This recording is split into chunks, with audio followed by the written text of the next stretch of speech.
लगे पगला जाई हमरो दीवाना। अब तो दरुए सहारा ओकर खास भइल बा। ए सखी गावत गाना रोजाना मजनुआ बेयास भइल बा। ए सखी गावत गाना रोजाना मजनुआ बेयास भइल बा।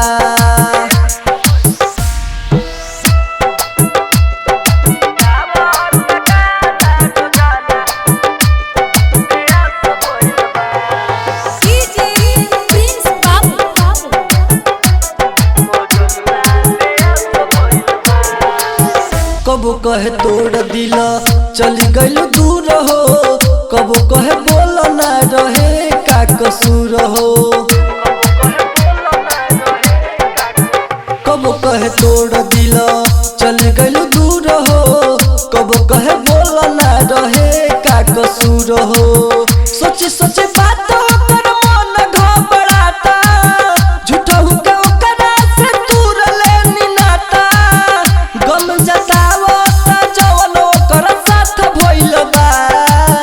ए सखी गावत गाना रोजाना मजनुआ बेयास भइल बा। ए सखी गावत गाना रोजाना मजनुआ बेयास भइल बा।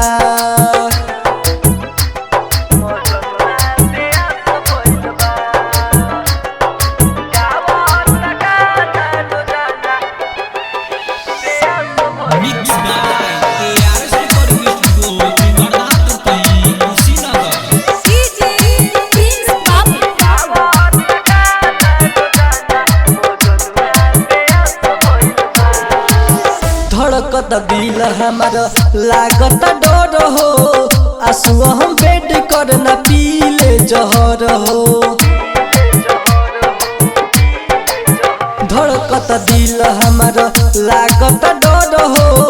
आंसू रोहित न पीले जहर हो। अजय अनमोल ले हाथ काटी। कैसे के जाके हम करा के डाटी। लागे हमरा से उठ भी सवास गइल बा। ए सखी गावत गाना रोजाना मजनुआ बेयास भइल बा। ए सखी गावत गाना रोजाना मजनुआ बेयास भइल